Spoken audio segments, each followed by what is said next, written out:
श्री ज्ञानदेव तुकाराम पंढरीनाथ भगवान की जय। माऊली ज्ञानेश्वर महाराज की जय। जगद्गुरु तुकाराम महाराज की जय। ज्ञानियांचा राजा गुरु महाराव म्हणती ज्ञानदेव तुम्हा ऐसे। मज पामराय काय थोरपण पायीचे वाहन पायी बरी।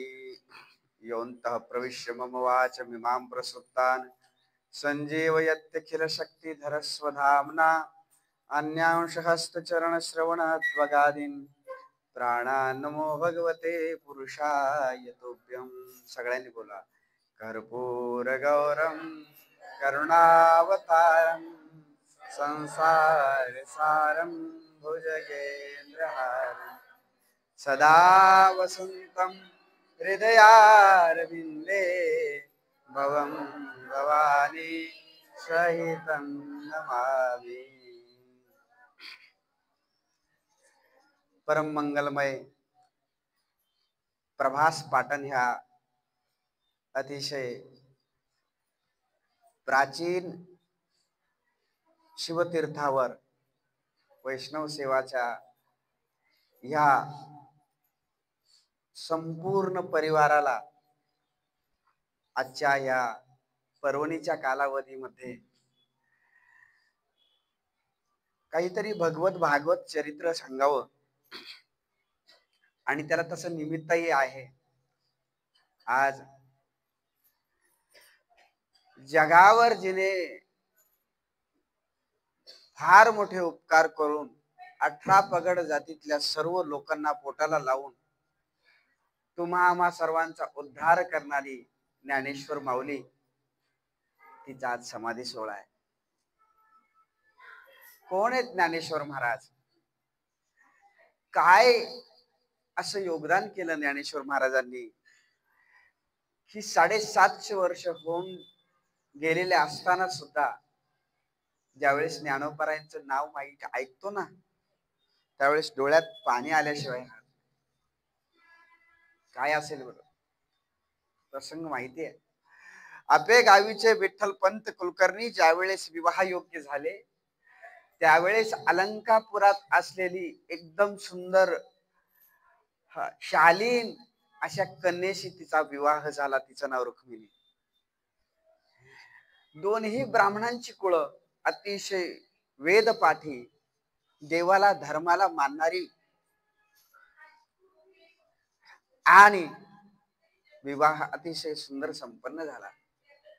ब्राह्मणाची काय संपत्ती असते महाराज? त्यांना सांगा कोण येते पा नसेल तर दरवाजा बंद करा। त्यांना सांगा प्रवचन चालले म्हणा।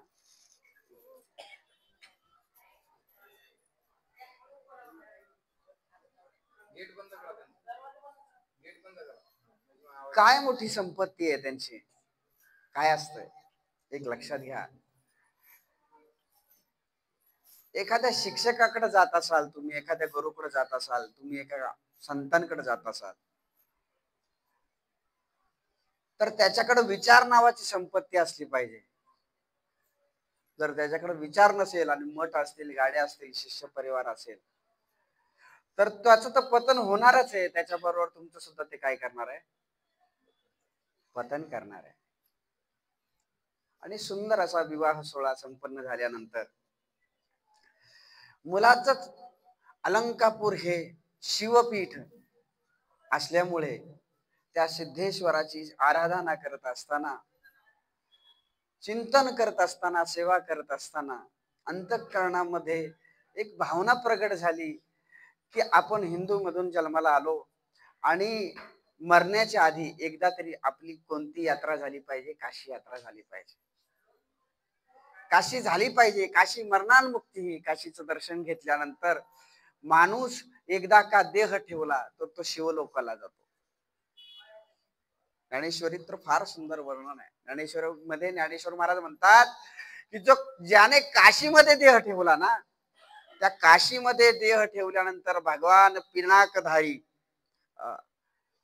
त्रिशूलधारी, चंद्रबोली, व्याघ्रांबरधारी प्रगट होऊन अंततो गत्वा अंत काळामध्ये त्याच्या कानामध्ये तारक मंत्राचा उपदेश करतो आणि अंते मती सागती ह्या न्यायाने त्याचा देह ठेवल्यानंतर त्याचा उद्धार होतो.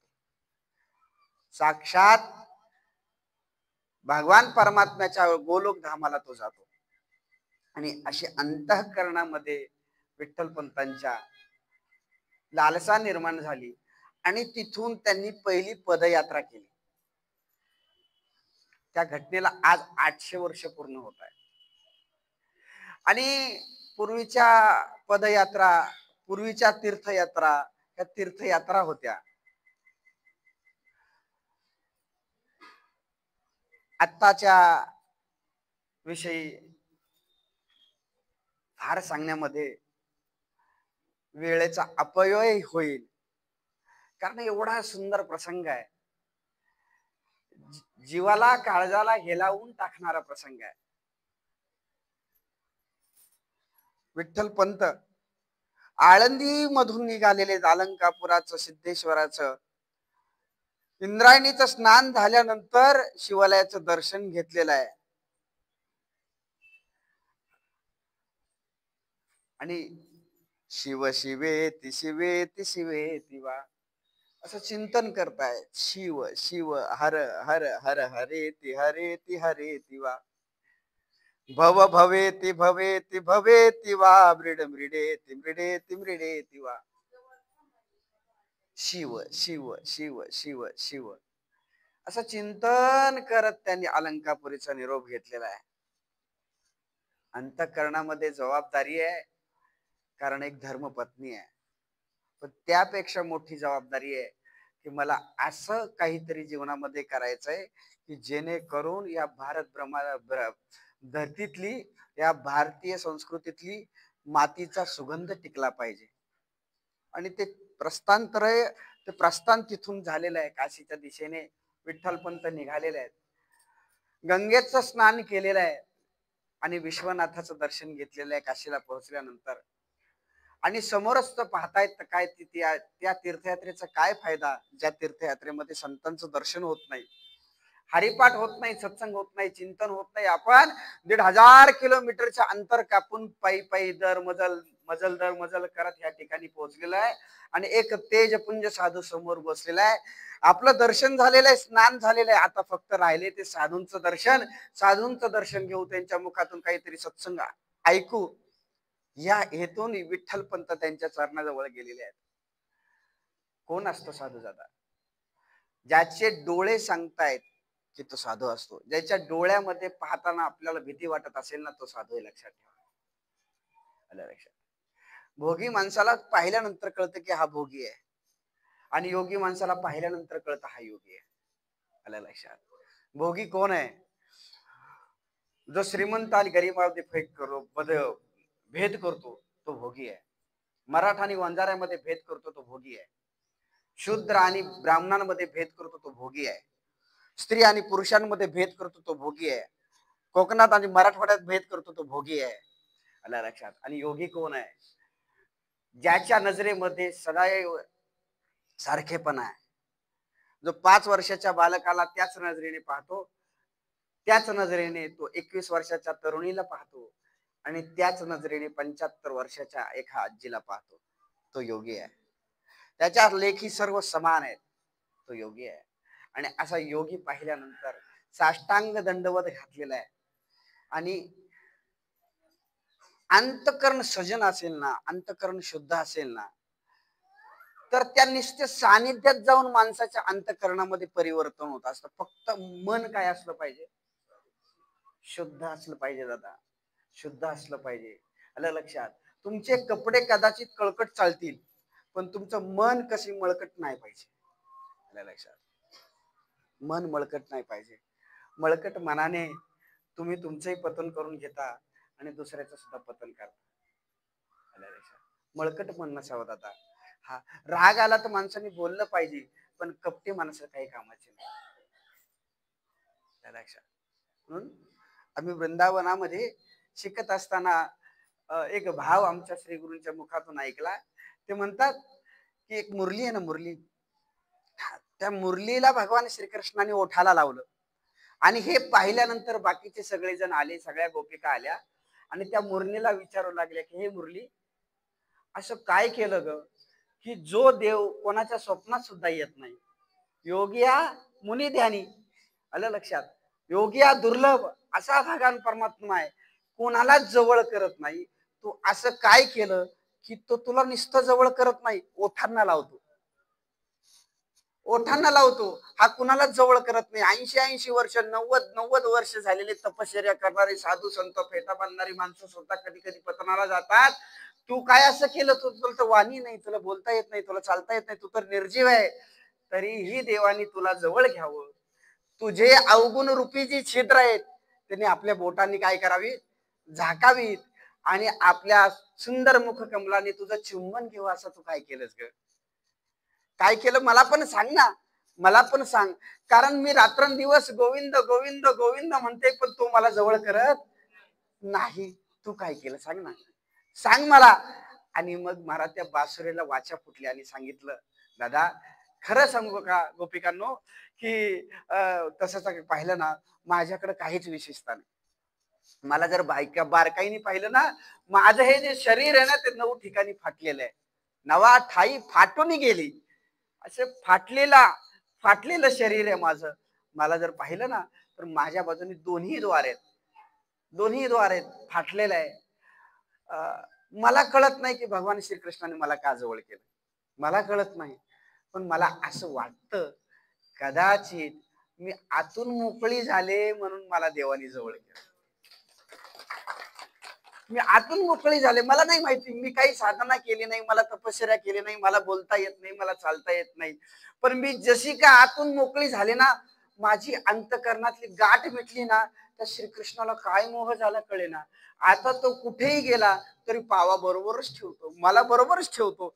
आणि काय सांगू, मला बोलता येत नव्हतं, मी अवगुणी होते, 9 प्रकारचे छिद्र माझ्यामध्ये होते, पण तो आता आपल्या बोटांनी माझे चित्र काय करतो, माझे अवगुण काय करतो, झाकतो. एवढंच करत नाही, मला बोलता येत नव्हते, मी जन्मजात मुकी, मला बोलता येत नव्हतं, पण तो ओठाला लावतो आणि माझ्या मुखातून सुंदर असे स्वर बाहेर पडतो, कारण मी काय झाले, आतून मोकळी झाले, महाराज मोकळी झाले. हा, आणि म्हणून परमार्थ करत असताना, तीर्थयात्रा करत असताना आपल्याला काही नाही जमलं तरी मोकळं होता आलं पाहिजे, मोकळं होता आलं पाहिजे दादा, सांगता आलं पाहिजे. लक्षात घ्या, पुरुष मोकळा होत नाही, स्त्रिया मोकळा होतात. याचा अर्थच असा आहे, स्त्रिया जास्त जगतात, पुरुष लवकर मरतात. आत्महत्या पुरुष जास्त करतात.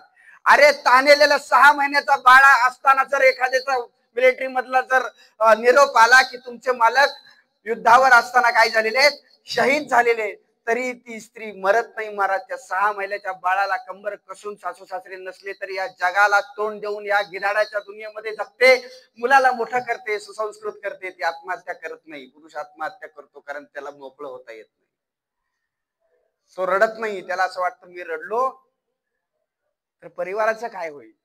महिला रडतात, मोकळ्या होतात म्हणून आनंदी राहतात. तुम्ही कधी पाहिलंय रात्री महिला जर भांडणं झाली का सकाळी त्याच महिला म्हणतात नाही तिच्याशिवाय मला देवदर्शनाला नाही जायचं. पाहिलंय असं महिलांच्या बाबतीत होतो, पुरुषांच्या बाबतीत नाही होत का, कारण महिलांना सोडून द्यायला येतं, पुरुष धरून ठेवतात. सख्खे भाऊ 1-2 वर्ष बोलत नाही, धरून ठेवतात. महिला नाही धरून ठेवत, महिला सोडून देते, आणि जी सोडून देते ती निर्मळ राहते, आनंदी राहते. म्हणून सोडून देता आलं पाहिजे. विठ्ठलपंतांनी दर्शन घेतलेलं आहे आणि असं वाटलेलं आहे की आता काही दिवस इथं राहावं, आलं लक्षात. आणि देवशयनी एकादशी पासून प्रबोधनी एकादशी पर्यंत चातुर्मास त्यांनी काढलेला आहे. आणि आता दिसू नये जना, आता पुन्हा यावंसं वाटत नाही. याच्यामध्ये गोडी लागलेले अंतर आत्मेमध्ये प्रबोध झालेला आहे, भगवत साक्षात्कार झालेला आहे आणि यावंसं वाटत नाहीये. आणि म्हणून हा अतिशय तेजपुंज सदपात्री असल्यामुळे त्याच्यावर गुरूंनी कृपा केली आणि सांगितलं आजपासून या गादीवर तू बसायचंय आणि ही शांकरी परंपरा तुला सांभाळायची संन्यास दीक्षा दिली विठ्ठलपंतांना. आणि मी आता तीर्थयात्रेसाठी जातो. आणि तीर्थयात्रेसाठी जाण्यासाठी कुठं जावं, मला तर असं वाटतं की या विश्वामध्ये 12 ज्योतिर्लिंग आहेत. 12 ज्योतिर्लिंग आहेत, पण सगळ्यात जास्त ज्योतिर्लिंग कुठं असतील तर माझ्या महाराष्ट्रामध्ये. मी आधी महाराष्ट्राचीच वारी करेल. माझ्या महाराष्ट्राची वारी करेल की त्या ठिकाणी 5 शिवलिंग आहेत, 5 ज्योतिर्लिंग आहेत. आणि म्हणून विठ्ठलपंतांचे गुरु महाराष्ट्रामध्ये तीर्थयात्रेसाठी निघालेले आहेत. आणि मजल दर मजल करत सगळ्यात पहिल्यांदा औंढा नागनाथाचं दर्शन घेतलेलं आहे. त्यानंतर परळी वैजनाथाचं दर्शन घेतलेलं आहे. कृष्णेश्वराचं दर्शन घेऊन त्या ठिकाणी त्र्यंबकेश्वर मध्ये आलेले आहेत. त्र्यंबकेश्वरचं दर्शन घेऊन भीमाशंकराचं दर्शन झालेलं आहे. आता कुठं जावं प्रश्न पडल्यानंतर अवतीभोवतीच्या जुनाट जखड शिवालयाच्या त्या एखाद्या शिवभक्तांनी सांगितलेलं आहे, तुम्ही महाराष्ट्रात आले ना, तुम्ही 5 ही ज्योतिर्लिंगांचं दर्शन जरी घेतलं असलं तरी एक शिवालय असं राहिलेलं आहे की ते प्राचीन, ते इतकं प्राचीन. पूर्वी होते येथे नीलकंठ. नीलकंठ भगवान परमात्म्याने, भगवान शंकराने ज्यावेळेस विष धारण केलं, त्यांना शांती मिळायला तयार नाही. त्यावेळेस ती शांतीच्या शोधामध्ये इंद्रायणीच्या कुशीमध्ये येऊन अलंकापुरामध्ये त्या ठिकाणी वास केला. आणि ते अतिशय प्राचीन शिवालय आहे.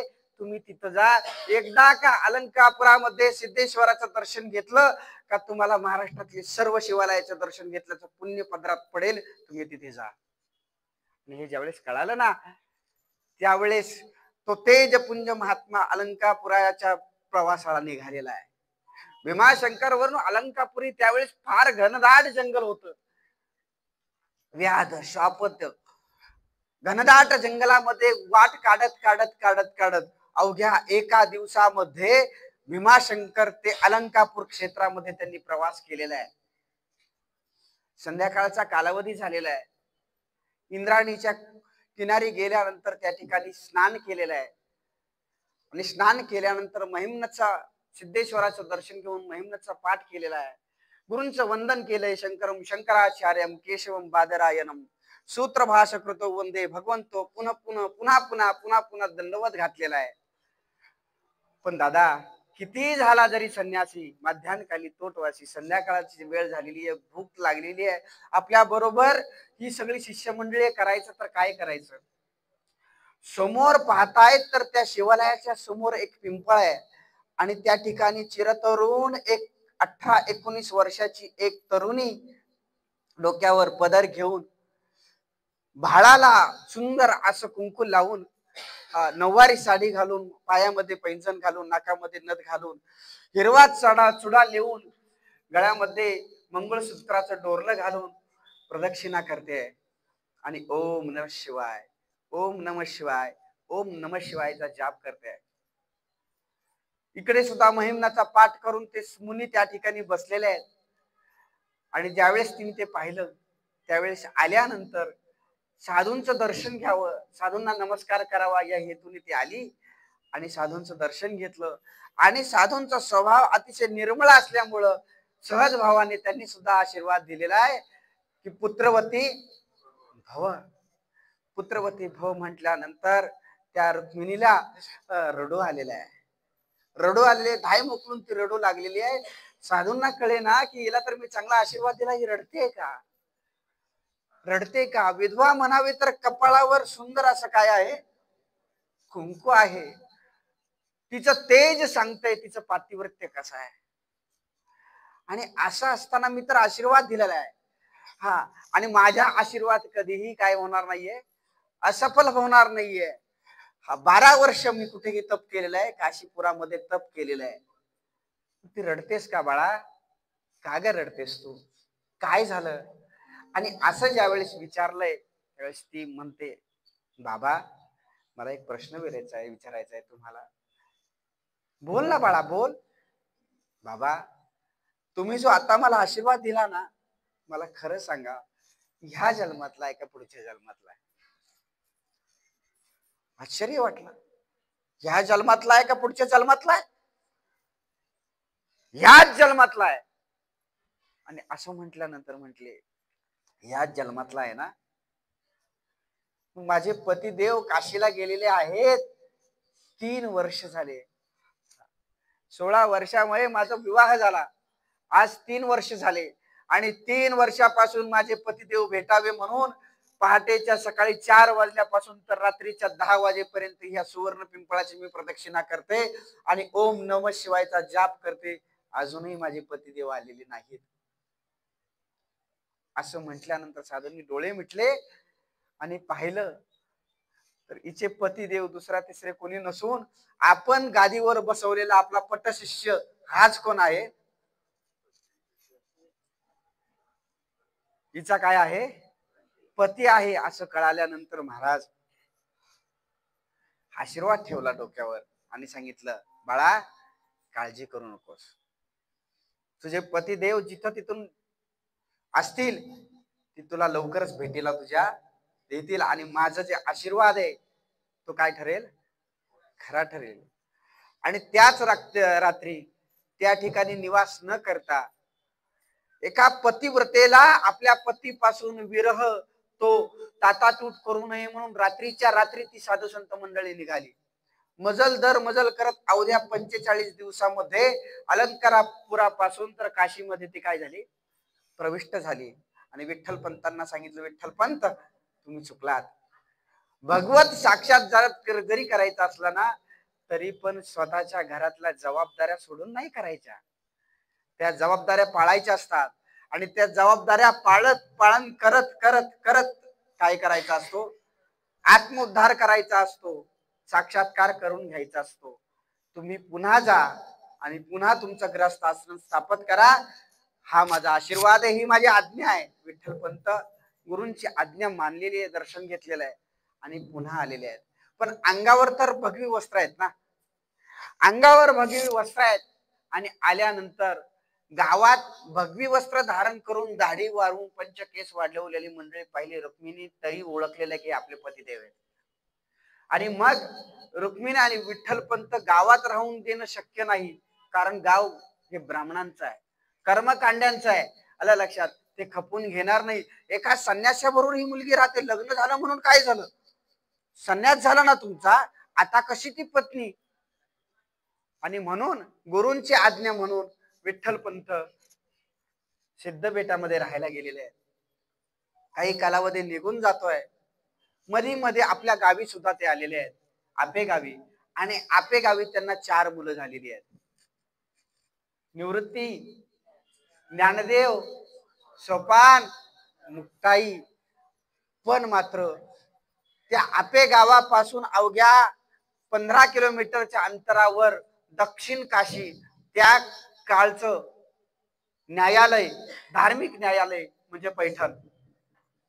आणि त्या पैठणच्या मंडळींनी फतवा काढला, कोणतरी साधू आहे हा, यांनी बाई ठेवली आणि मुलं जन्माला घातली, याला काय केलं पाहिजे?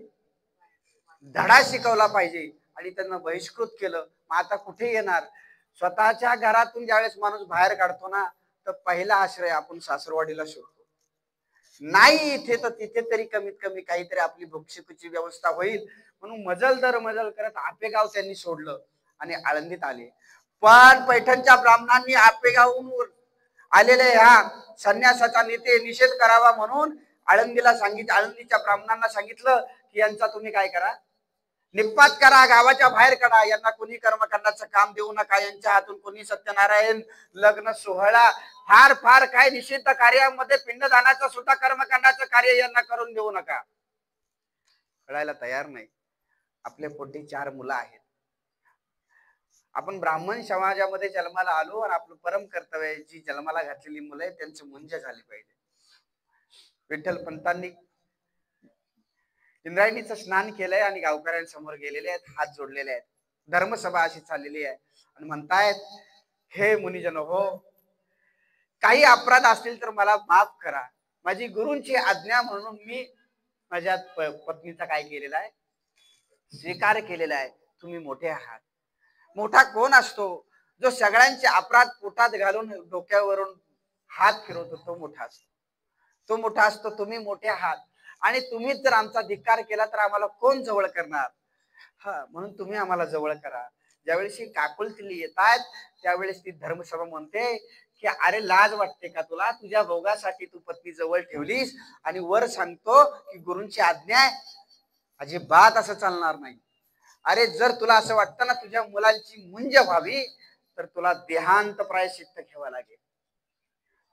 ज्यावेळेस हे शब्द ऐकतायत, काळ्या कभिन्न आकाशामध्ये अमावस्येच्या रात्री ज्या प्रमाणे पावसाळ्याच्या कालावधी कडकड कडकड कडकड कडकड वीज कडकते ना, त्या पद्धतीने त्या संपूर्ण विचारांच्या विजा रुक्मिणी माताने विठ्ठलपंतांच्या मनामध्ये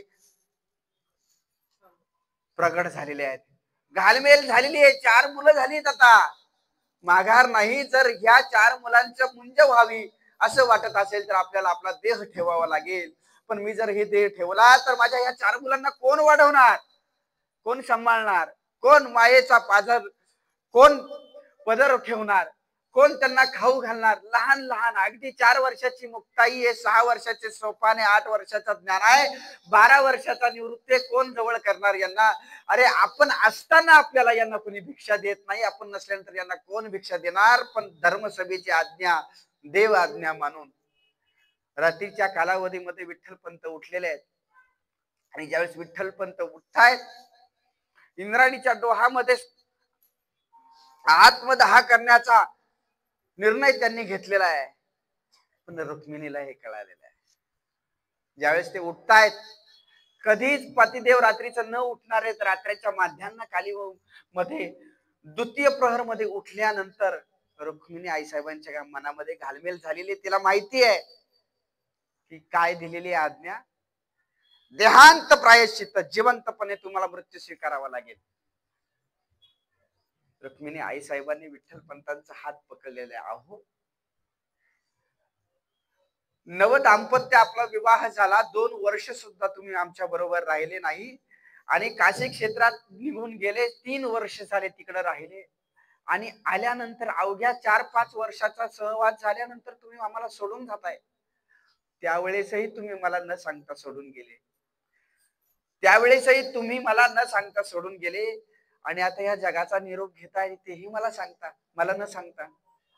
नाही, मीही तुमच्या बरोबर येणार. विठ्ठलपंत त्या कान्या कभिन्न रात्री म्हणतायत, ताई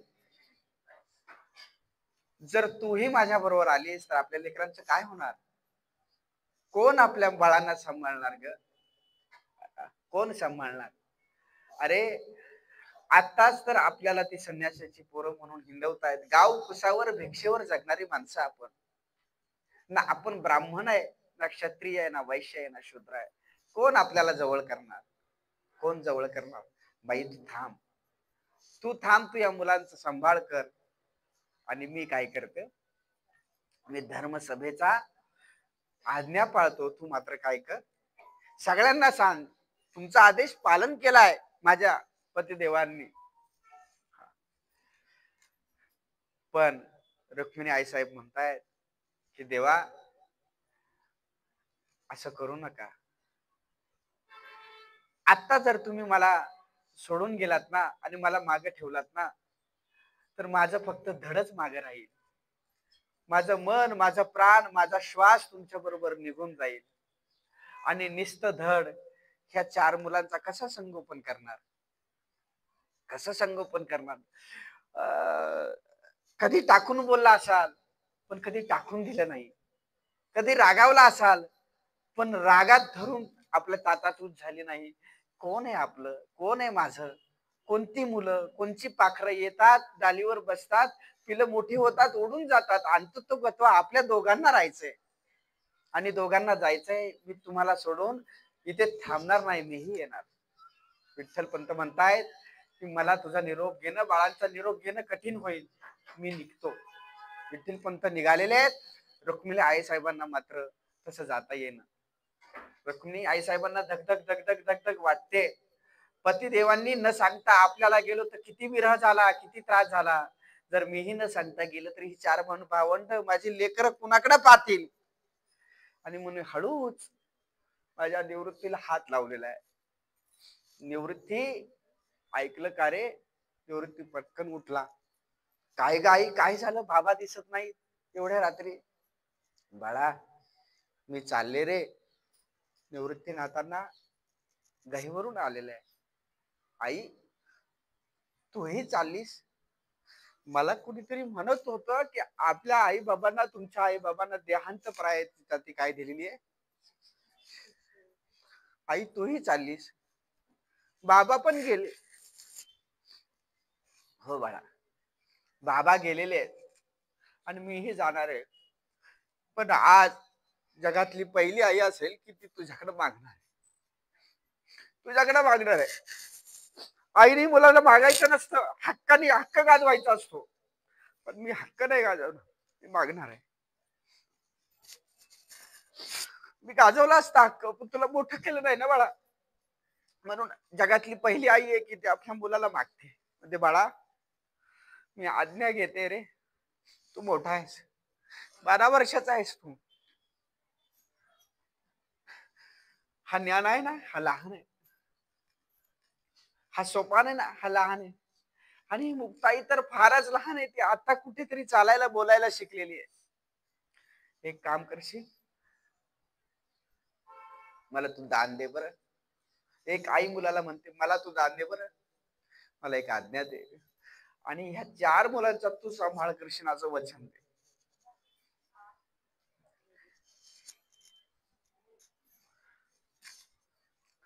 निवृत्तीनाथ म्हणायला लागलेत, आई खरंच मी एवढा मोठा झालो का?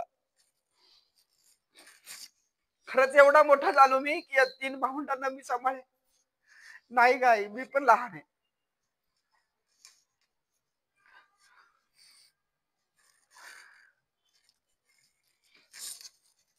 मी पण लहान आहे, मी कसं सांभाळणार? नाही काय शक्य होणार बाळा, हे तुला करावं लागेल. आणि मोठ्या जड अंतकरणाने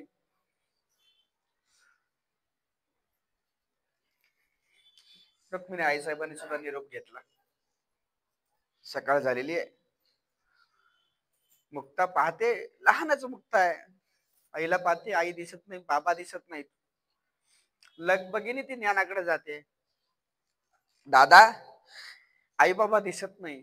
ज्ञानदेव म्हणतायत, अरे काय काळजी करतेस, कशाला चिंता करतेस? आई पाणी आणायला गेले असतील आणि बाबा भिक्षेला गेले असतील.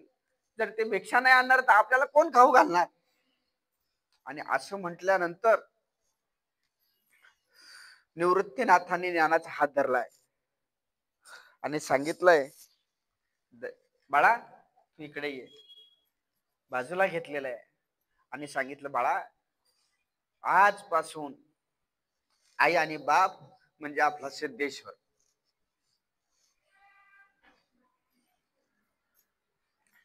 आणि सिद्धेश्वर, आजपासून दूध मागायचं तर सिद्धेश्वराला मागायचं. आजपासून भाकरी मागायची तर कोणाला मागायची? सिद्धेश्वराला मागायची. कारण आई बाबा राहिलेले नाहीत. निवृत्तीनाथांना ज्ञानाला कळालेलं आहे, सोपानाला कळालेलं आहे, सर्व भावंडांना कळालेलं आहे की आता आपल्याला कुणी वाली राहिलेलं, आणि ज्याचा कोणीच वाली राहिलेलं नसताना त्याचा देव वाली असतो. इंद्रायणीचं स्नान केलेलं भिक्षुकीला गेलेले आहेत. माझ्या ज्ञानपार आहे, भिक्षुकीला गेलेले आहेत. निवृत्तीनाथ भिक्षुकीला गेलेले आहेत. सोपान आणि मुक्ताई लहान आहे, त्याला सिद्धपेठात ठेवलेलं आहे. इंद्रायणीचं स्नान झालं, सिद्धेश्वराचं दर्शन घेतलं, गडेला झोळी अडकवली आणि मधुकरी मधुकरी म्हणून या अलंकारामध्ये, अलंकापुरीमध्ये फिरायला लागलेली आहेत. त्यावेळेस त्या ठिकाणी असलेल्या एका विसोबाने पाहिलेलं आहे, अरे ही संन्यासाची मुलं एवढं सांगून सुद्धा आपल्याच दारात उभी आहेत. काय रे संन्यासाच्या कार्ट्यांनो, इकडं कुठं आलात? भीक मागायला आलात? अरे तिकडेच कुठेतरी जीव द्या ना, तिकडेच कुठेतरी जीव द्या. कशासाठी जगताय तुम्ही? बाबा आम्हाला माफ करा, पण आता तुम्ही सांगितलं होतं ना देहांत प्रायश्चित्त घेण्याचं. आई बाबांनी आमचं देहांत प्रायश्चित्त घेतलेलं आहे, आता तरी आमचा स्वीकार करा ना. अरे संन्याशांच्या कार्ट्यांनो, हा चप्पल सोन्याची झाली म्हणून काय कोणी डोक्यावर घेतं का? किती जरी झाले तरी तुम्ही संन्यासांची मुलं.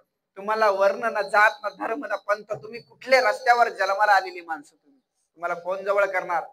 हा, लगबगीने निवृत्तीनाथांनी ज्ञानाचा हात पकडलाय, म्हटले लवकर इथून चल बाबा, लवकर इथून चल. हा, आणि मग पुढे गेलेले, पुढे भिक्षा मागितलेली आहे. आणि एका महिलेला दया आली म्हणून तिने चिमूटभर काय केलेली आहे, चिमूटभर अशी पिठाची चिमूट घेतली आणि झोळीत टाकायला जाणार. विसोबाने पाहिलं, काय गा हे सटवे, कुणाला देतेस का तू दान? संन्यासाच्या पोरांना देतेस काय? पाहतेच कसे गावात राशी, जर का यांना दिलं ना तू, तुला पण वाळीत टाकेल. महाराज काय करणार, काय करणार? नवऱ्याने पाहिलं तिच्या की आपल्या गावातलं विसोबानी सांगितलं नाही, तो धर्मपंडित आहे आणि त्यांनी सांगितलं याला देणार नाही, इथं द्यायला निघाली. फटकन हातावर काय मारला तिने, फटका मारला महाराज. सगळं काही महाराज, सगळं पेट झोळीच्या बाहेर पडलेलं आहे आणि हात कुठं झटकलेला आहे, त्या झोळीत झटकलेला आहे. त्यांनी हात धरलाय, मागं खेचलाय. आता काय करणार, आपल्याला भिक्षा तर कोणी देणार नाही. आणि मग तिथून निघालेले आहेत. विसोबा ज्यावेळेस ही सगळी भावंड इंद्राणीच्या तीरावरून निघतायत ना, त्यावेळेस तो विसोबा म्हणतो, ए पोरांनो, अरे ही संन्यासाची कार्टी ही घाण गावात शिरते कशी, भिक्षा मागते कशी, काय पाहताय? ज्ञान दगड धोंडे महाराज त्यांना, महाराज त्यांना, महाराज दगड धोंडे घेतलेले आहेत, चिखल घेतलेला आहे आणि ज्ञानावर आणि माझ्या निवृत्तीनाथानं मारायला सुरुवात केली आहे. पळत पळत नाही दादा, काही नाही, आम्ही तुमच्या गावात पुन्हा येणार नाही असं सांगितलेलं आहे महाराज. हा, आणि मग सिद्धबेटामध्ये आलेले आहेत. कसे तरी झाडांची कन्न मुळं खाऊन हळूहळू हळू ती मोठी होऊ लागलेली आहे. पण आता आळंदीत राहणं अशक्य झालेलं आहे आणि म्हणून भ्रमला निघालेली आहे. आणि भ्रमण करत करत करत असताना तरी आपलं कोणी स्वीकार करत नाही. हे पाहिल्यानंतर धर्मपंडितांना त्यांना सांगितलं, माझ्या आईबाबांनी काय केलेलं आहे, देहांत प्रायश्चित्त घेतलेले, आता तरी आमचा स्वीकार करा, आमची मुंज करा, आम्हाला समाजामध्ये घ्या. समाजामध्ये नाही, आमच्याकडे तो अधिकार नाही. आता तुम्हाला कुठं जावं लागेल, पैठणला जावं लागेल. आणि पैठणला गेलेले आहेत. आणि पैठणला गेल्यानंतर एवढ्या सगळ्या सभेमध्ये ती सगळी मंडळी म्हणतायत की काय रे, तुझं काय नाव आहे? हा प्रश्न ज्यावेळेस ज्ञानदेवांना केलेला आहे त्यावेळेस ते म्हणतायत, माझं नाव ज्ञान आहे. अरे तुझं नाव ज्ञान आहे, तुझं नाव ज्ञान आहे? अरे नाव ज्ञान झालं म्हणून काय तू सुद्धा ज्ञानी होशील का रे? हा, तू सुद्धा ज्ञानी होशील का? हा, आणि तुला कोण जवळ करणार? आणि समोर पाहतायत तर एक रेडा चाललेला आहे. त्या रेड्याला त्याचा मालक घेऊन चाललेला आहे. काय रे बाळू, तुझ्या रेड्याचं नाव काय? म्हणे माझ्या रेड्याचं नाव ज्ञान आहे. अच्छा, तोही ज्ञाना, हाही ज्ञाना, तोही रेडा आहे आणि तू सुद्धा काय आहेस? रेडा आहे. त्याच्यातला काय फरक आहे तुझ्यामध्ये? महाराज, काळ्या कभिन्न रात्रीमध्ये एखाद्या ज्योतीचा प्रकाश प्रगट व्हावा किंवा आकाशामध्ये वीज कडकडावी आणि ते सगळ्या जगाला प्रकाशित करावं, अशा त्या सभागृहामध्ये निवृत्तीनाथांच्या समोर श्री गुरूंच्या आज्ञेने ज्ञानदेव म्हणायला लागलेले आहेत. ज्ञानदेव म्हणे तोही माझा आत्मा, तो रेडा आहे ना, तो सुद्धा माझा आत्मा आहे. अरे काय बोलतोस, तो तुझा आत्मा आहे? मग म्हण बरं तू श्लोक. तू जर श्लोक म्हणत असतील तर त्यांनी सुद्धा म्हटला पाहिजे. आणि मग महाराज, आमच्या ज्ञानदेवांनी त्या रेड्याच्या डोक्यावर हात ठेवलेला आहे. ज्ञानदेव नी ज्यावेळेस डोक्यावर हात ठेवलाय, बोलिले ऋग्वेद. ऋग्वेद तो कोण बोलू लागलेला आहे? रेडा बोलू लागलेला आहे. अर्धी महाराज तिथली तेजपुंज मंडळी, सात्विक मंडळी म्हणायला लागलेली आहे, धन्य आहे, धन्य आहे, धन्य आहे. अरे माणसांना वेद बोलता येत नाही, माणसांना बोलता येत नाही, माणसांना वेद बोलण्यासाठी माणसांना आपण अधिकार देत नाही. इथं कोण बोलतोय? रेडा वेद बोलतोय, रेडा वेद बोलतोय. महाराज सगळी मंडळी म्हणायला लागली की हो, यांना काय करा, शुद्धीपत्र द्या, शुद्धीपत्र द्या. पण तिथली मार्तंड होती ना, त्याच्यातला एक जण उठला. विसोबा तर त्या ठिकाणी होताच. तो म्हटला, हो सावध व्हा, कुणाला देताय शुद्धीपत्र? रेडा वेद बोलला म्हणून. अरे यांचा बाप तिकडे बंगालला जाऊन आलाय, बंगाली विद्या शिकून. तो काहीतरी जादू टोना करतोय, कसलं शुद्धीपत्र? महाराज रेडा जरी ज्ञानोबरायांनी बोलवला ना, तरी समाजाने काय दिलं नाही, त्यांना शुद्धीपत्र दिलं नाही. तुमरे महाराज ऐकताय ना? हा, रेडा बोलवलेल्या समाजासमोर ज्यांनी ज्ञानेश्वरी लिहिली, हरिपाठ लिहिला, समाजांनी ज्यांना काहीच दिलं नाही, पण समाजासाठी ज्यांनी सर्वस्व दिलं, अशांना सुद्धा, अशा ज्ञानोबरायांना, तुकोबरायांना समाजाने शुद्धीपत्र दिलं नाही. आणि आपण शुद्धीपत्रासाठी जीवन जगतोय का? जगणं बरोबर आहे का? कोण आपल्याला शुद्धीपत्र देणार आहे? देणार आहे महाराज? नाही देणार महाराज. आलं लक्षात? आम्ही यात्रेत तर खूप सुंदर अनुभव आमच्या जीवनामध्ये येत असतात, खूप सुंदर अनुभव येत असतात. तर मी माझ्या मनाला विचारतो, जर ज्या समाजाने ज्ञानोबरायांना शुद्धीपत्र दिलं नाही, बाळा तुला कसं मिळेल? तुझ्या जिवंतपणी तुझ्या अंगावरचं कातड हा समाज काढत नाही, भाग्य समाज. अरे पैसे देऊन येतात, फुकट थोडी येतात. लक्षात? त्यामुळे शुद्धीपत्राची अपेक्षा करू नको, प्रामाणिकपणे कार्य करत राहा. हे जग काय दखल घेईल, पण तो देव तर दखल घेईल. देव दखल घेईल ना, घेईल. मी सांगत असतो, मी सेवा का करतो? कारण माझा कॅन्सरचा बाप जिवंत आहे, तो त्याची सेवा करतो म्हणून. तो जिवंत आहे तरी तो जिवंत आहे, ही देवाने दिलेली पावती आहे महाराज. आलं लक्षात? म्हणजे 2 बाळा आधी जन्माला येऊन वारली तरी माझी 2 बाळा जिवंत आहे, ही देवाने दिलेली पावती आहे. तुमच्या पावतीची गरज काय? ते देवाने शुद्धीपत्र मला दिलेलं आहे. आणि पुढे मात्र समाजाने शुद्धीपत्र दिलं नाही महाराज. ज्ञानोबराय आलेले आहेत, नेवासापर्यंत आल्यानंतर ज्ञानेश्वरी सांगितलेली आहे. श्री जगातलं पहिलं प्रवचन असं आहे, ते उपाशी पोटी केलेलं आहे. पहिलं प्रवचन आहे की ज्यामध्ये सांगणाऱ्याच्या पोटामध्ये अन्न नाही आणि ऐकणाऱ्यांच्या पोटामध्ये सुद्धा अन्न नाही महाराज. आलं लक्षात? आज आम्ही ज्ञानेश्वरी गाथा सांगून बंगले बांधले, पण ज्यांनी ज्ञानेश्वरी सुरुवातीला सांगितली ना, त्यांना गावात सुद्धा ठेवलं नाही, त्यांना पीठ सुद्धा दिलं नाही. ज्ञानेश्वरी सांगितलेली आहे. आणि ज्ञानेश्वरी सांगितल्यानंतर आपलं जीवनातलं कार्य पूर्ण झालेलं आहे. 16 वर्ष आपलं आयुष्य होतं, 16व्या वर्षी आपण ज्ञानेश्वरी सांगितलेली आहे. आणि आयुष्य संपलं म्हणून या आभा मंडळाच्या वरती असणारा तो काळा कविंद देहाचा रेड्याची सवारी करणारा यम आलेला आहे. धर्माचा प्रतीक आहे, ज्ञाता आहे. श्रीमंत गरीब याचा भेद न करता ज्याला जसं मरण पाहिजे तसंच देणारा आहे. आणि तो तिथं उभा झालेला आहे. ज्ञानोबरायांना यम न्यायला आलेले आहेत. आणि हे कुणी पाहिलं? मुक्ताबाईंनी पाहिलेलं आहे, सोपान काकांनी पाहिलेलं आहे, निवृत्तीनाथांनी पाहिलेलं आहे. आणि ज्यावेळेस हे प्राण घ्यायला आलेला आहे आणि समोर पाहतोय तर निवृत्तीनाथ आणि ज्ञानदेव उभे आहेत. आपले मालक उभे आहेत म्हटल्यानंतर आपण कसं जाऊन त्याचा प्राण घ्यावा, म्हणून त्यांनी काय केलेलं, ते यमाने निवृत्तीनाथाचं दर्शन घेतलेलं आहे. आणि दर्शन घेतल्यानंतर काय मग इकडं कसा फेरफटका? काही नाही, दादांना न्यायला आलो होतो, माऊलींना न्यायला आलो होतो. अरे अक्कल आहे का तुला? असं खून केली. कशी खून केली? अशी खून केली. यमाला वाटलं 2 वर्ष न्यायला यायचं, यम महाराज पुन्हा परतीला निघालेला आहे. पुन्हा 2 वर्ष झालेले आहेत, पुन्हा आलेला आहे. पुन्हा आल्यानंतर सोपान काकांना नमस्कार करतो. सोपान काकांनी सुद्धा 2 बोटं केलेली आहेत. 2 बोटं केलेली आहेत, याचा अर्थ अजून 2 वर्ष यायचं. पुन्हा गेलेले आहेत महाराज, पुन्हा गेलेले आहेत. आणि पुन्हा गेल्यानंतर पुन्हा एकदा यम आलेला आहे. पुन्हा एकदा यम आलाय. मग आता ती मुक्ताई म्हणते, काय रे तुला लाज आहे का? 2 वेळा हाड म्हणल्यानंतर सुद्धा तू इथे येतोस. अरे तुझ्यापेक्षा तो कुत्रा बडा, हाड म्हणल्यानंतर हाडूक टाकून येतो तो पुन्हा तोंड दाखवत नाही, तू पुन्हा येतोस, तुला लाजबीज? मी 2 बोटं केलेत ना, पुन्हा इथं यायचं नाही. त्याला असं वाटलं 2 वर्षानंतर पुन्हा यायचंय. पण ऐकलंस का? मुक्ताबाई जरा तिखट होती. मुक्ताबाई म्हटले, ए काय चाललायस, काय कळालं तुला? म्हणजे कळालं ना मला 2 वर्ष येत. अरे 2 वर्ष नाही, जोपर्यंत हे सूर्य आणि हे चंद्र या आभा मंडळामध्ये आहेत ना, तोपर्यंत तू पुन्हा इकडे दादांचा प्राण घेण्यासाठी यायचं नाही महाराज.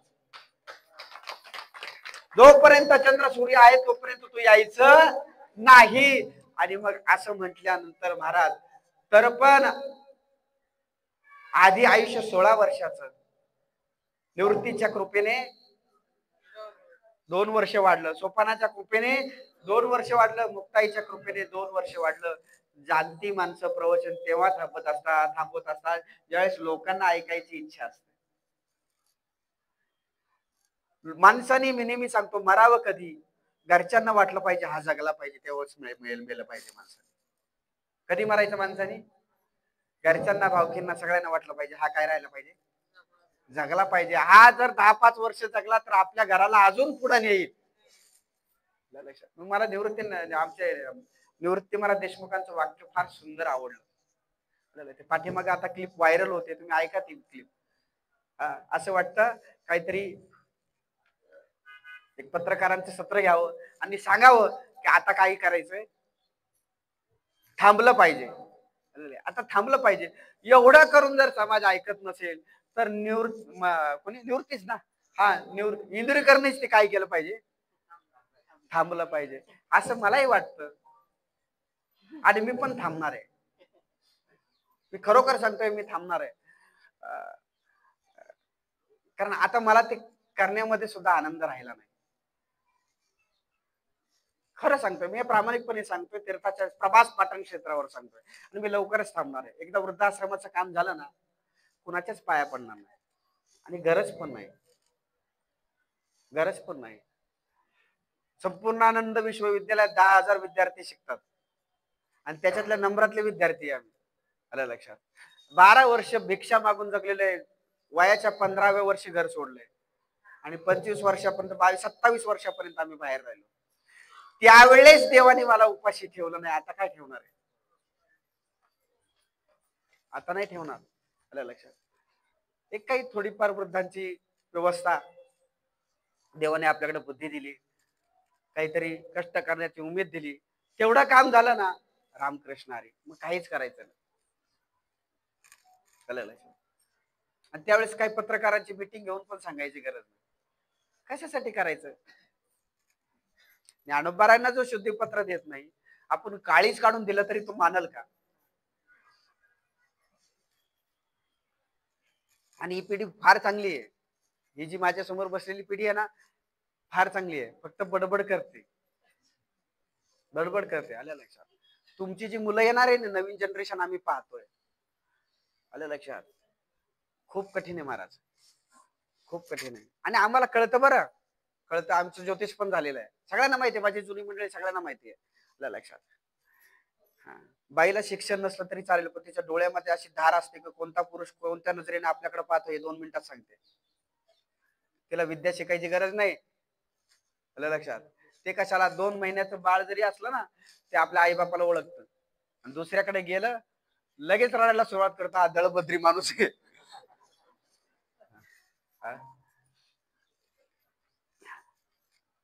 आणि म्हणून तो जो पुढचा प्रसंग आहे तो समजून घ्या. पण ठरलेला आहे, आता आपल्याला जावं लागणार. आता दिसू नाही जाणार. नामदेवरायांबरोबर भारतभराचं भ्रमण झालेले, तीर्थयात्रा झालेले, पंढरीनाथाचं प्रबोधिनी एकादशीला दर्शन घेतलेलं आहे.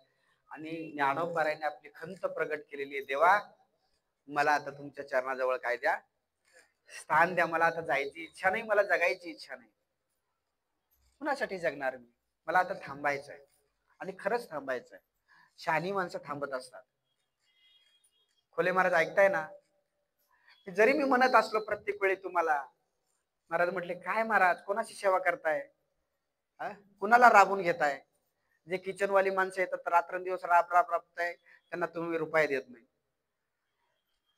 तुमचे आई बापा तुम्हाला सोडून तिकडे राहतायत, त्यांना सुद्धा तुम्ही रुपये देत नाही. आलं लक्षात. ती माणसं उपाशी मरतायत. आलं लक्षात. आणि तुम्ही म्हणता की नाही नाही नको, जर किचनवाल्यांना पैसे दिले तर लोकांचे पैसे वाढतील. कशासाठी ही सेवा करताय? नका करू. त्यांचा अधिकार आहे, ते रात्रंदिवस कष्ट करतायत. आलं लक्षात. हे जे आपण ही यात्रा होते ना, हा हा हा आपण हक्क मारून कोणाची तरी यात्रा करतोय, लक्षात घ्या. आलं लक्षात. ज्यावेळेस 500 रुपये खिशात असून सुद्धा माणूस हलकट सारखा देवाचा प्रसाद आहे, देवाचा प्रसाद आहे म्हणून तिथं जाऊन गर्दी करून जेवतो ना, हा तुम्ही कोणाचा तरी हक्क मारून जेवताय. तो जो देवाचा प्रसाद अन्नक्षेत्र त्यांच्यासाठी आहे की ज्यांना काही आधार नाही. त्यांना कोणासाठी आहे? त्यांच्यासाठी आहे. काही हलकट माणसं असे जेवतात तर जेवतात, 25 माणसं जेवतात आणि 100 रुपयाची पावती फाडतात. तुम्हाला लाज नाही वाटत का रे? 25 माणसं हॉटेलला घेऊन गेलं तरी 2500 रुपये नाश्त्याचे होतात. आमच्या पावतीचा विषय नाही चाललेला. माणसांची नीतिमत्ता किती खालावलेली हे मी तुम्हाला सांगतो. लक्षात किती खालावली. अरे काय केलं असेल त्या सावित्रीबाईचा अपराध. सगळ्या मुलींना घेऊन त्यांनी मुलींना शिक्षणाचा अधिकार दिला. काय तिच्या जीवनामध्ये तिला मिळालं? दगड आणि धोंडे. काय मिळालं तिला? माझ्या ज्ञानोबारांना काय मिळालं? दगड आणि धोंडे. माझ्या तुकोबारांना काय मिळालं? दगड आणि धोंडे. तुकोबारांनी तर काठीने मारलं, महाराज गाढवावरून दिंड काढले माझ्या तुकोबारांची. ज्यांनी शेतकऱ्यांचं जगातलं पहिलं कर्जमाफी केली ते माझे तुकोबार आहेत. त्यांची गाढवावर दिंड काढली महाराज. कोणाची? त्यांची. की ज्यांनी काय केलं? ज्या समाजाची कर्जमाफी केली ना त्याच समाजाने त्यांना गाढवावर बसवलं आणि काय केलं? दिंड काढली. मी त्या दिवसाची वाट पाहतोय ज्या दिवशी हा समाज माझ्या गाढवावर दिंड काढेल. त्या दिवशी मला आनंद होईल, पश्चाताप होईल. अनुताप कशाला म्हणतात माहितीये का? तात्पुरता झाल्यानंतर पुन्हा जाऊ दे. मी जसं खोले महाराजांना सांगतो जाऊ दे. खोले महाराज म्हटले नाही असं करा. आता मी तुम्हाला गणित सांगतो. महाराजांची यात्रा आहे, तुम्ही विचारा. माझे खूप परम मित्र आहेत, आलं लक्षात. आणि ते कशाला? महाराजांच्या यात्रेच्या बाजूलाच ठेवतो. माझी यात्रा आहे 2026 मध्ये जानेवारीला, आणि हीच यात्रा आहे आता तुमच्या समोर आहे ना. हीच यात्रा आहे.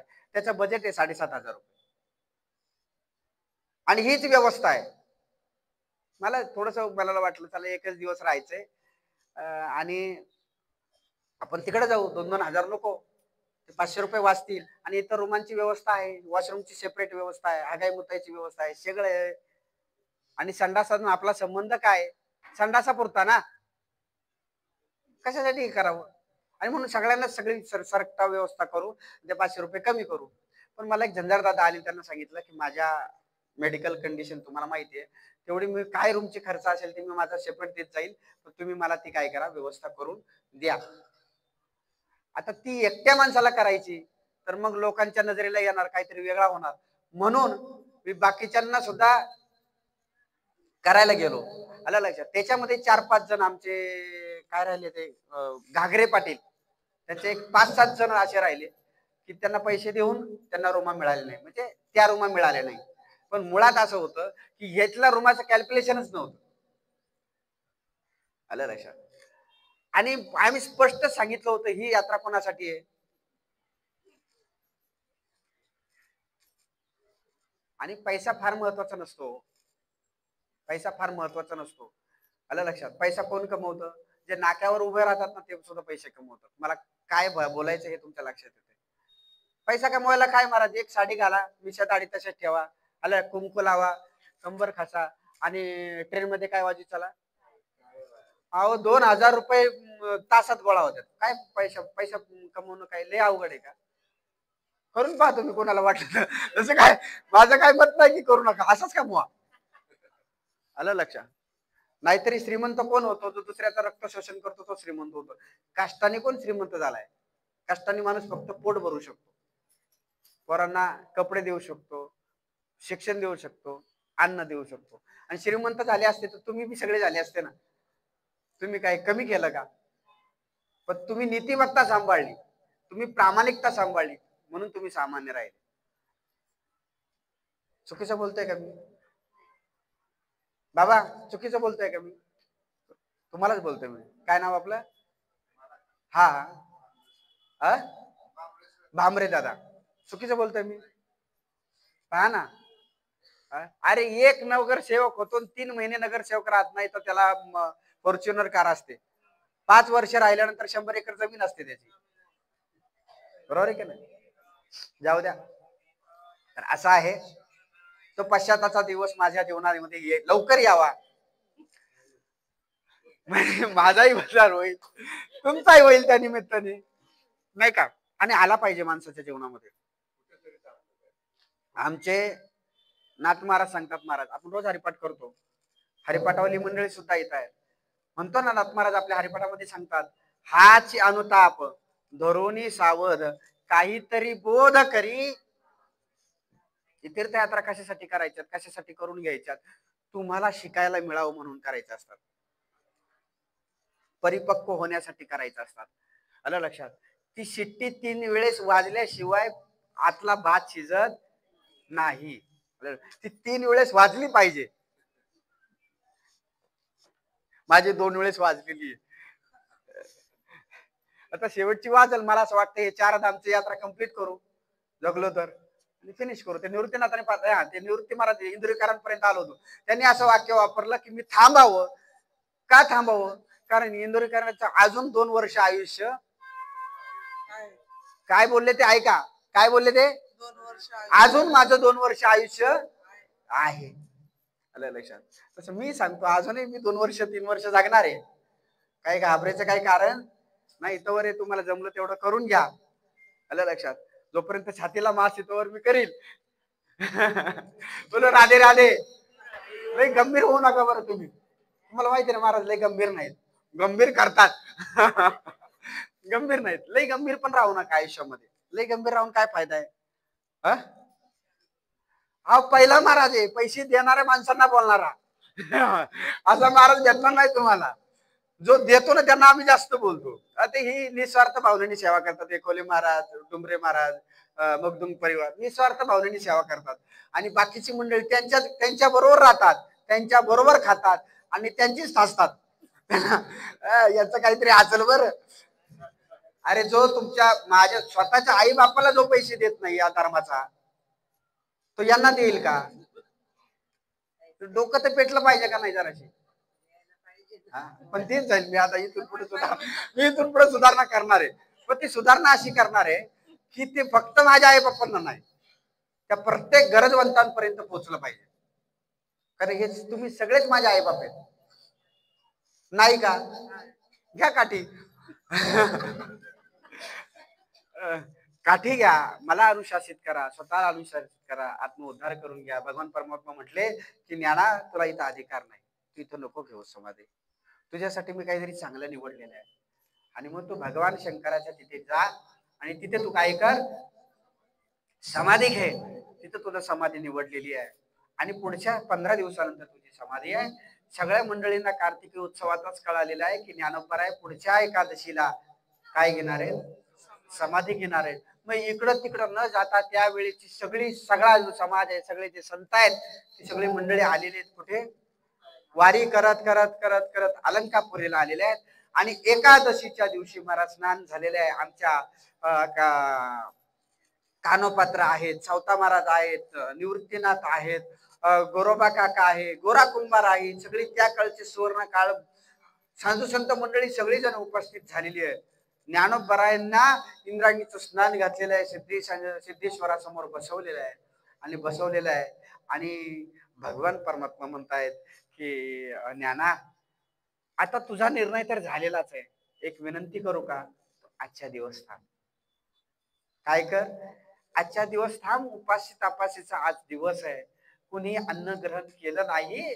आणि या समाजाचं, या साधू संतांचं तुझ्यावर एवढं प्रेम आहे ना की तू जर आज समाधी घेतली ना, कदाचित त्या विराहाने यांना सुद्धा समाधी लागेल.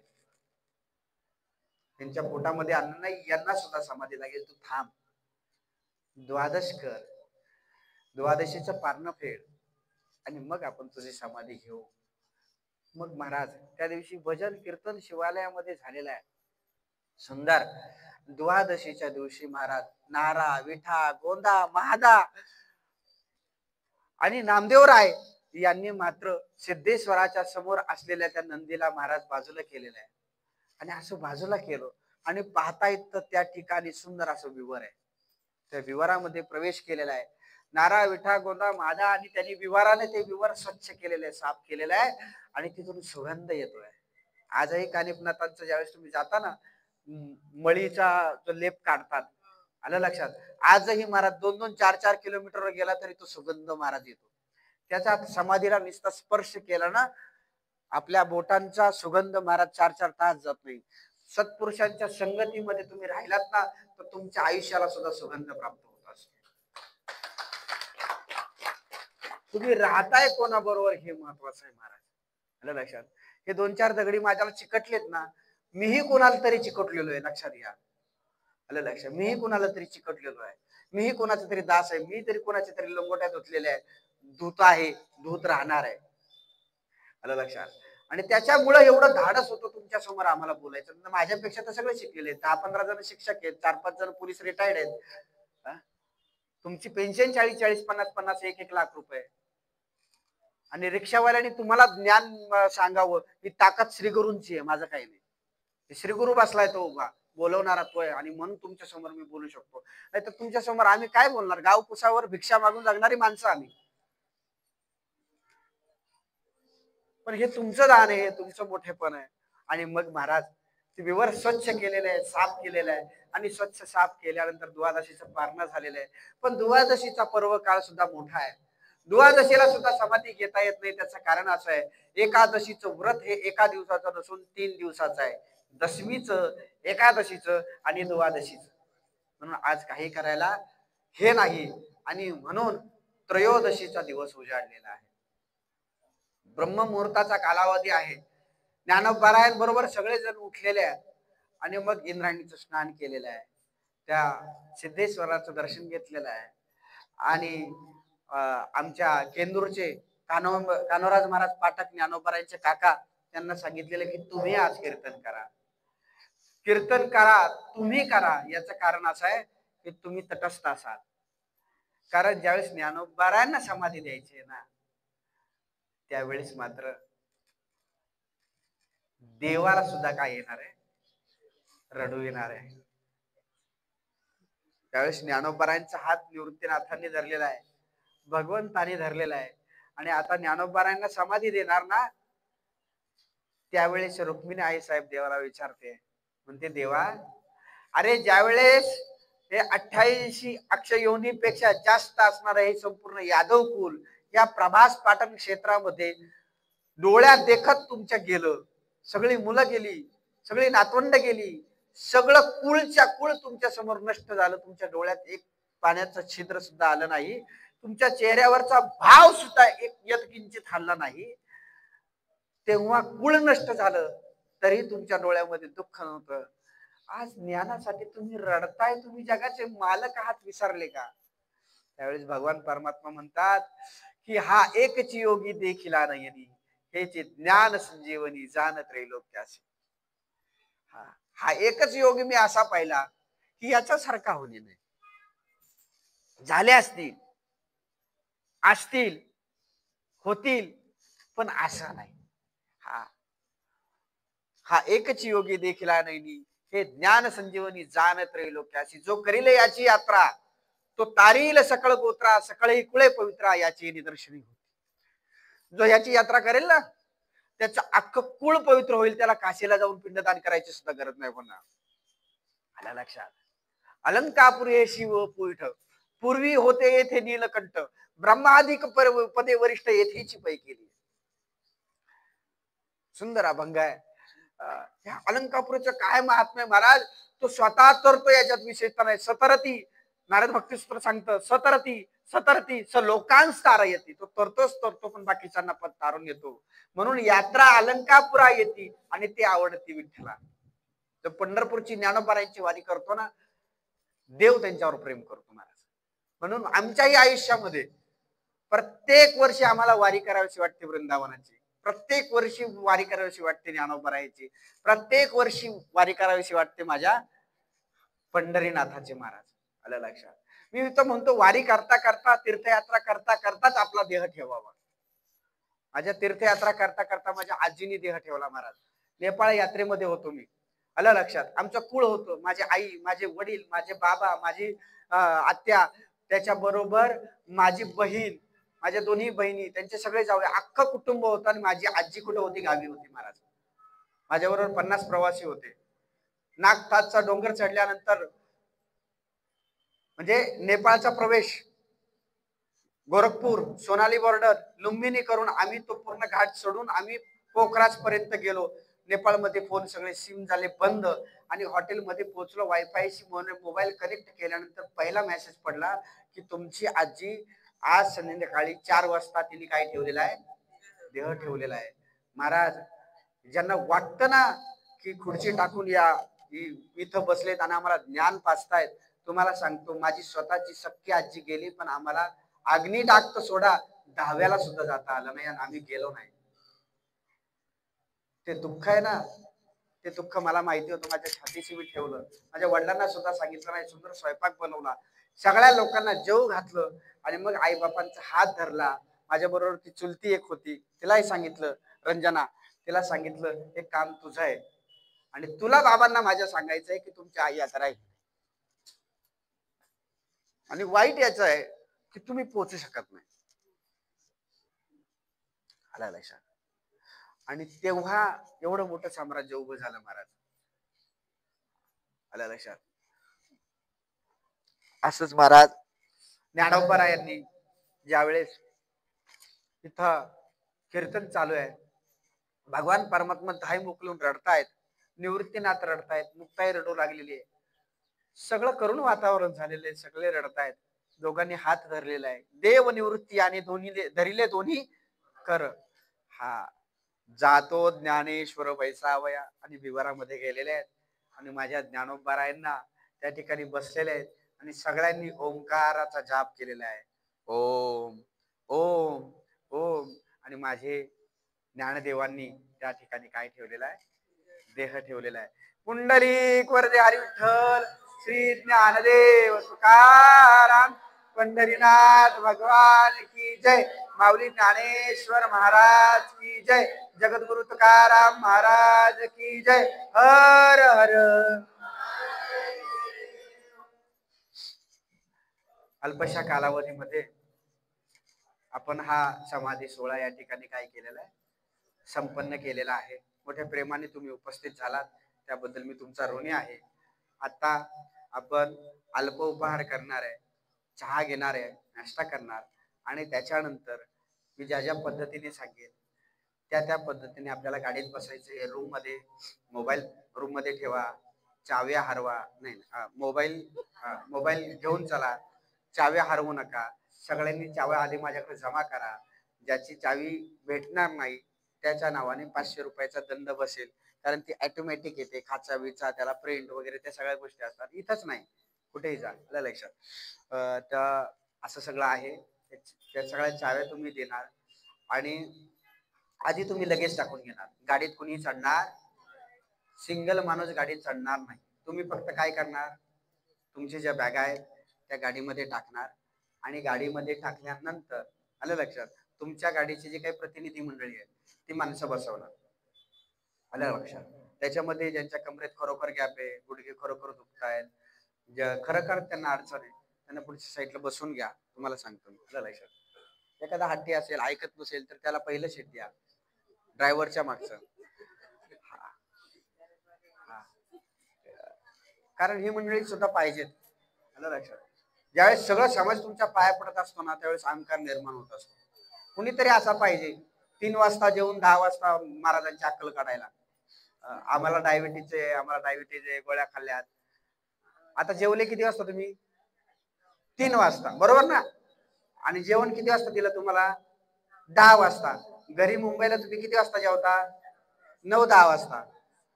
तरी पण असं कुणीतरी माहिती पाहिजे. तर असं आहे. तुम्ही गाडीत टाकलं, कोण आहे ओ मैया, हा तिथं टाकलं की तुम्ही गाडीत बसणार, तुम्हाला तुमचं दुपारचं पार्सल तिथं मिळेल. काळजी करायचं कारण नाही. आलं लक्षात. बरेच दिवस तुम्हाला प्यायची सोय केली ना, आज प्यायची पण सोय केली, बाटली पण. हा अहो आता प्रवचन झालंय, चांगलंच ऐका. हा ऐका ना, ही जी माणसं आहेत ना, ही माणसं घातक आहेत. का घातक आहेत? की तिथं जाऊन काय म्हणतात माहितीये का मला, की महाराज आम्ही सुचलेलं नव्हतं, आम्हाला सांगा. आता मी सूचना, आता प्रवचन सांगतोय का मी? तर तिथं गेल्यानंतर ते सगळं घ्यायचंय आणि पुढचा प्रवास करायचा आहे. संध्याकाळचं जेवण 9 वाजता मिळेल. आणि पहिल्याच वाक्यात आम्ही सांगितलंय, कुणाला गोळ्या आहेत, कुणाला आजारपण आहे, आम्हाला पण माणसं आहे, आम्ही माणसं आहे. तुम्ही 2 रुपयाचा पुडा खिशात ठेवा ना. तुम्हाला वाटलं गोळ्या खा, तुमचं काय खायचं ते खाऊन घ्या, आमच्या बरोबर कंटिन्यू करा.